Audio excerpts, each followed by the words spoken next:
toutes les couleurs. Est-ce qu'il flotte? Ah oui. Il flotte, Jolie. Il flotte. Et quand tu seras en bas, avec moi, tu flotteras aussi.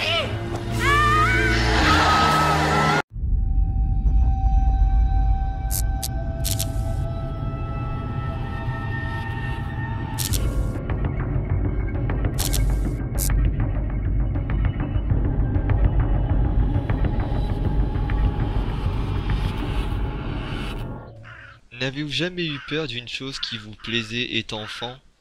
Bien évidemment, l'Evita Bourson en peluche fait partie de ces choses horribles. Il se peut aussi que quelques poupées en porcelaine offertes par Mémé vous effraient. Tout a commencé il y a quelques années. Quand l'âge de la raison tente de se dessiner, vous savez, les histoires des grands commencent à ne plus vous effrayer et nous tentons de tout apprivoiser. J'avais dans ma chambre une collection de nombreuses poupées, cadeaux de copines pour un anniversaire, d'une marraine pour un baptême ou une communion. Principalement des petites poupées de collection en porcelaine. Je les ai aimées beaucoup, mais malheureusement, j'ai dû m'en séparer pour laisser place à une décoration un peu plus mature dans ma chambre de petite fille mignonne. J'avais exactement 8 ans. Et à ce moment de mon enfance, je voulais absolument transgresser les règles de papa et maman et manger un paquet de chips après le repas devant une histoire horrible. Mes parents me lassèrent ce soir-là. Ah, mon cousin. C'était leur 12e anniversaire de mariage. Il était normal qu'ils prennent une soirée pour eux. Enfin, je dis ça maintenant, mais à cette époque, je raisonnais différemment. Mon cousin, qui avait 17 ans, était un grand fan de death metal. Je sais actuellement à quoi ce genre de musique correspond, mais quand j'étais gosse, je trouvais ça trop cool. Peu importe ce que les paroles disaient ou les accords que les guitares jouaient. Donc, mon cher cousin arriva un peu avant que mes vieux aillent au restaurant. J'étais sa petite poupée, donc je pouvais avoir tout ce que je voulais après avoir négocié un repas dans mon fast-food préféré. Je lui imposais une pause devant la télé. En Japon, il tomba sur un vieux film d'horreur, Ça, de Stephen King. Je l'ai bien évidemment bassiné pendant quelques minutes afin de pouvoir le regarder avec lui, mais ce film est génial, avec un clown en plus, de quoi vous faire peur un petit moment. Je me rappelle toujours de ce film, de la voix du clown, de ses dents, des ballons. Je sais que j'ai été plus d'une fois attiré par une bouche d'égout. Regardez dedans histoire de voir s'il n'y aurait pas un clown horrifique à l'intérieur. J'ai ri tout le long du film. Pour moi, j'étais totalement en sécurité avec mon cousin. Il ne m'arrivera rien. Et puis, ce n'est pas possible qu'un clown soit en fait une araignée. Je n'ai même pas peur des araignées. Le temps passait normalement, et mon obsession pour cet être aux dents pointues et au nez rond et tout rouge grandissait de plus en plus. De simples affichettes de cirque récupérées dans ma ville, en passant par des clowns en porcelaine. Ma chambre était bientôt remplie de collections clownesques. Quel rapport avec quelconque phobie? J'en viens. Au bout d'un certain temps, je commençais à me lasser des clowns. Je grandissais, je me faisais de nouveaux amis, et sans mentir, la plupart de mes copains ou copines qui venaient dormir chez moi demandaient à dormir dans la chambre d'amis, fait la mienne leur faisait peur. Donc j'ai viré la plupart de mes affiches, j'ai stocké mes clowns avec mes poupées dans une armoire en verre de la chambre d'amis, histoire qu'ils ne prennent pas la poussière et qu'ils ne se sentent pas délaissés.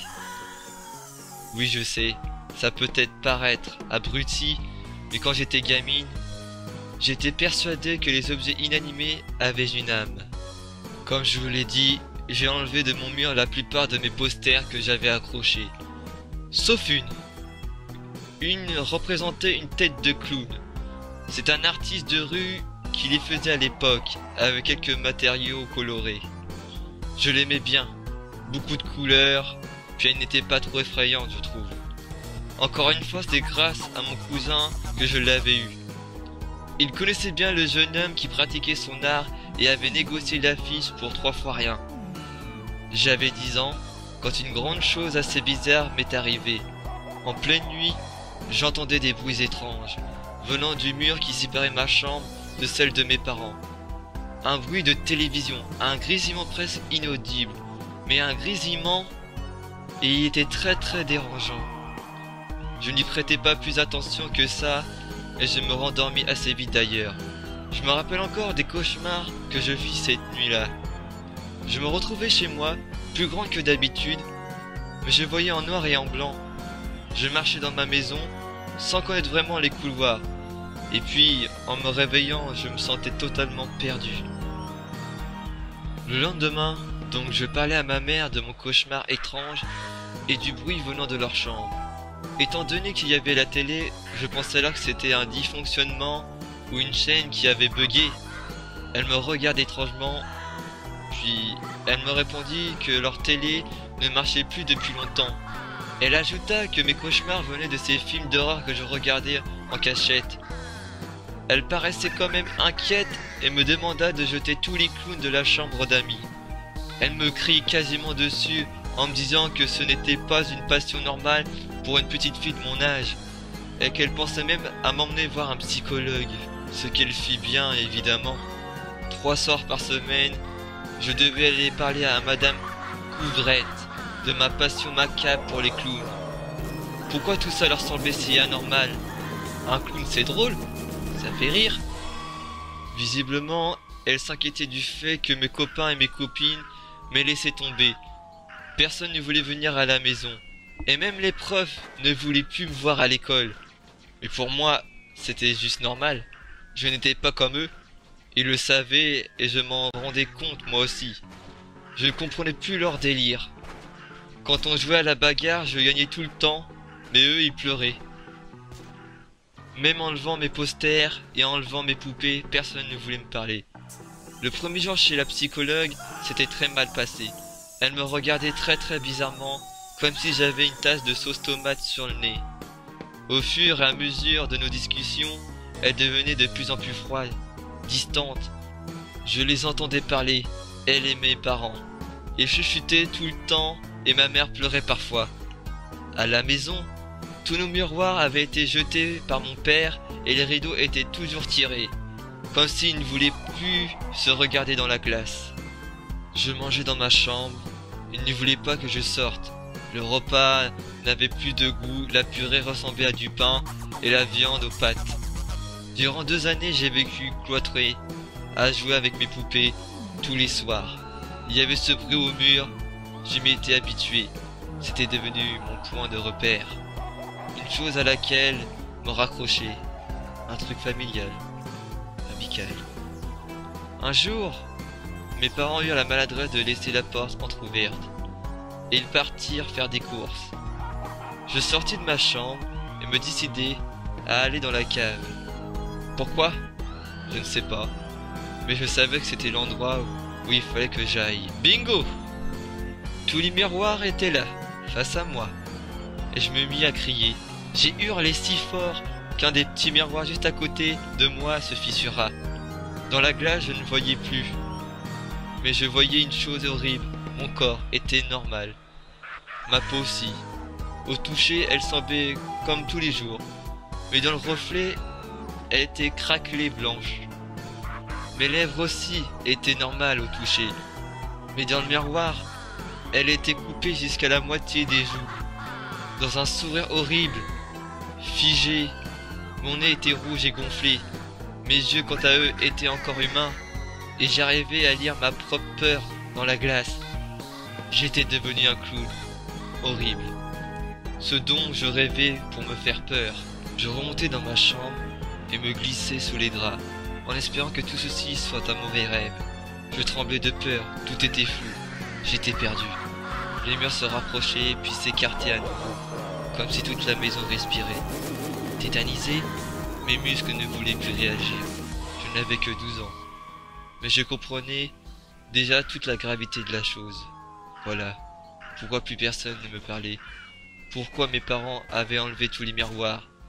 Mais tout devait arriver progressivement. Au début peut-être n'avais-je qu'un nez rouge.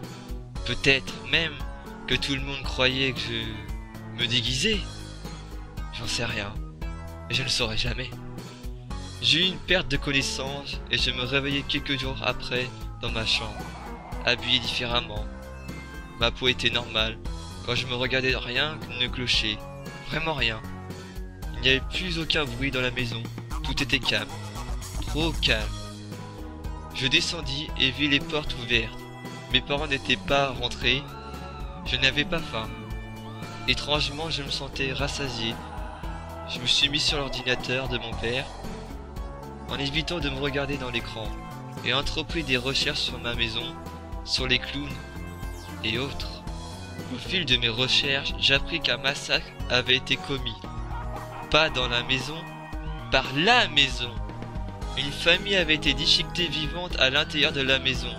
Les murs tachés de sang avaient, selon l'enquêteur, absorbé toute l'hémoglobine qui y tapissait, et quelques morceaux d'entrailles furent retrouvés dans les murs du grenier et de la cuisine. Je fis le rapprochement avec les brises situées dans mon mur. Voulait-elle me tuer la maison? Je m'enfuis de chez moi avec un masque sur la tête pour ne pas faire peur aux gens. Durant 2 semaines, je volais de la nourriture dans les poubelles des restaurants, mais sans aucun goût. Tous les jours, je me regardais dans une glace. Mon visage changeait. Je repris petit à petit une apparence normale. Pendant 1 an, je vivais caché, à l'abri dans une vieille garde délabrée, souvent visitée par des clochards. Je me cachais dans les toilettes pour ne pas me faire embêter. La nourriture reprenait du goût. Petit à petit, je me regardais encore tous les jours, jusqu'au jour où je pus enlever mon masque. L'espèce de clown horrible affiché sur ma face avait disparu. Mais j'avais grandi. J'allais donc voir la police pour signaler la disparition de mes parents. Pour les retrouver, ils seraient heureux de me voir à nouveau. Moi. En arrivant au poste, les policiers me regardaient d'un air curieux, presque inquiet. Je me regardais vite, histoire de voir si mon autre n'avait pas refait surface. Rien. Normal. Puis c'est là que je la vis. Une affiche alerte disparition, avec mon visage dessus. Camille 10 ans, mais j'étais à la maison quand j'avais 10 ans. Pourquoi m'avait-il signé a disparu? J'allais donc au bureau, sous le regard des policiers, expliquer ce qui s'est passé. Pas dans les détails, juste que mes parents n'étaient pas revenus de leurs courses et que j'étais seul depuis plus d'1 an. Ils annoncèrent que mes parents avaient été tués l'année dernière. Effondré, je me suis mis par terre et pleurai pour la première fois depuis ces 3 ans de souffrance. Ils me mirent dans une famille d'accueil qui m'a élevé jusqu'à maintenant. Mais je dois vous prévenir, n'allez jamais dans mon ancienne maison. Si dans une chambre de petite fille, vous voyez cette affiche, pitié, partez!